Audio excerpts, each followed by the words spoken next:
Hello students, a very good morning to all students. इस video में हम पढ़ने जा रहे हैं क्लास 7 का chapter number 5 from history, the creation of an empire, the Mughal empire. Students, ये अकेली ऐसी जो है डायनेस्टी थी जिसने 331 साल तक राज किया, यानी 331 ईयर्स तक राज किया। मुगल साम्राज्य की स्थापना करने वाला कौन था, आपको पता है? ज़हीरुद्दीन मोहम्मद बाबर था। बाबर का जो शासन काल रहा है वो 1526 से 1530 तक था। Mughal dynasty is known as second golden era. तो जाहिर सी बात है फर्स्ट गोल्डन इरा भी होगा ना। तो first golden era is known as Gupta period, okay, of Indian history, क्योंकि ये हमेशा अपनी संपन्नता के लिए प्रसिद्ध रहा। इसके कई सारे एग्जाम्पल्स हैं, फॉर एग्जाम्पल मॉन्यूमेंट्स, और इसी में एक्सट्रीम लिटरेचर का विकास अकबर के पीरियड में ही हुआ। मुगलों की ऑफिशियल लैंग्वेज पर्शियन थी। अकबर के समय से ही ये बनी। चित्रकला का स्वर्ण काल जहांगीर के शासन को काल को कहा जाता है। और जैसे स्थापत्य कला यानी बिल्डिंग्स वगैरह बनवाना, ये शाहजहां के शासनकाल में बनवाया गया। जैसे ताजमहल, बहुत सारे हैं, Moti Masjid, there are so many monuments. ठीक है, ज़हीरुद्दीन, अब हम शुरू करते हैं ये चैप्टर। ज़हीरुद्दीन मोहम्मद बाबर, इसी ने स्थापना की मुगल साम्राज्य की। ये बिलोंग करता था तैमूर, लंग और चंगेज़ खां की फैमिली से। ये तैमूर का 5वां वंशज था और ये 14वां वंशज जो है चंगेज़ खां यानी मातृ पक्ष से था। ठीक है, यानी 14वां वंशज जो था ये चंगेज़ खां यानी मातृ पक्ष से था। एंड तैमूर जो था, तैमूर की तरफ से ये 5वां वंशज था। बाबर का जन्म 14 फरवरी 1483 टर्की में के फरगना में हुआ था। इसके जो ताल्लुकात हैं वो मंगोलों से भी थे। इसके जो ताल्लुकात थे वो मंगोलों से भी थे, इसलिए ये वंश बना है। मुगल इसके पिता मंगोलों से थे, इसलिए ये वंश बना है मुगल। ठीक है, इसलिए इसको मुगल कहते हैं। इसके पिता का नाम उमर शेख मिर्ज़ा और इसकी जो मदर का नाम कुतलुग निगार बेग था, जो बिलोंग करती थी चंगेज़ खां की फैमिली से। जब बाबर के पिता की मृत्यु हुई उस टाइम में बाबर 11 ईयर्स के थे।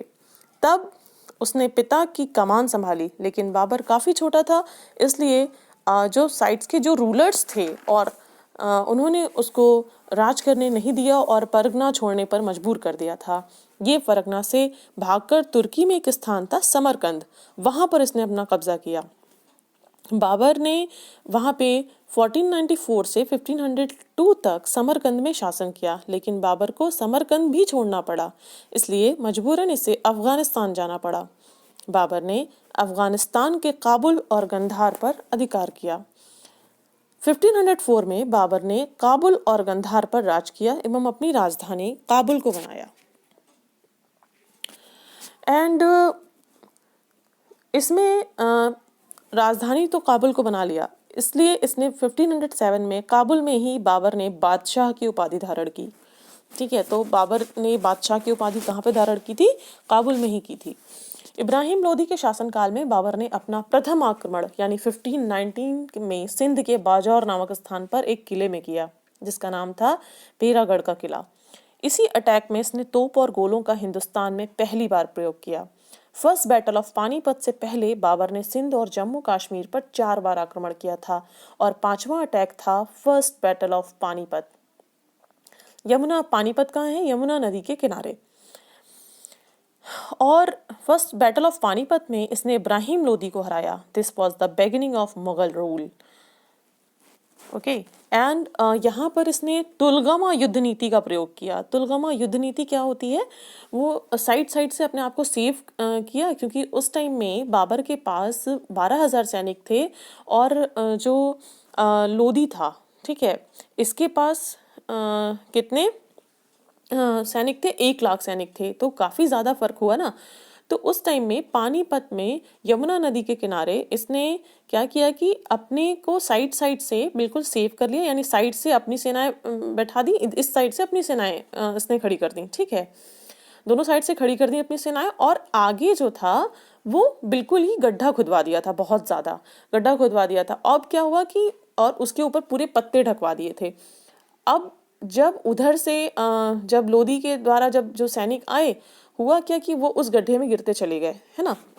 तो उसी को तुलगमा युद्ध नीति कहते हैं, जो सामने से वार करे, ठीक है। तो तुलगमा युद्ध नीति का प्रयोग बाबर ने फर्स्ट बैटल ऑफ पानीपत में किया था, और तोपें सजाने की विधि, ठीक है, भी यहाँ से शुरू की थी। इस विधि को उस्मानी विधि भी कहते हैं। बाबर के तोपचियों का नाम था उस्ताद अली और मुस्तफ़ा खान, ये दो इम्पोर्टेंट तोपची थे इनके, ठीक है। अगर अब हम बात करें 1527 में, तो बाबर ने राणा सांगा का वास्तविक जो नाम था वो संग्राम सिंह है, था संग्राम सिंह नाम था। राणा सांगा का जो वास्तविक नाम था, रियल नेम था, वो संग्राम सिंह था। राणा सांगा के खिलाफ बैटल ऑफ खानुआ लड़ा, जिसके लिए राणा सांगा की हार हुई। खानवा के युद्ध में खानवा के युद्ध में बाबर ने जिहाद का नारा दिया। इस युद्ध को जीतने के बाद बाबर ने गाजी की उपाधि धारण की। 1528 में यानी 1528 में मालवा का शासक मेदिनी राय पर आक्रमण किया, जिससे चंदेरी युद्ध कहा गया। और इस युद्ध में बाबर ने मेदिनी राय को हराकर उसका सर कटवाया, और उसके बाद में 1530 में बाबर की मृत्यु हो गई। बाबर ने अपनी आत्मकथा लिखी, जिसका नाम था तुजुक बाबरी या बाबरनामा।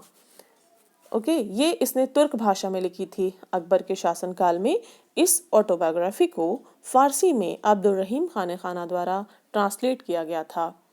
और ये जो बाबर था, ये ढोल नगाड़ों का बहुत ज़्यादा शौक रखने वाला शासक था, और ये हॉर्टिकल्चर का भी बहुत ज़्यादा शौक रखता था, ठीक है।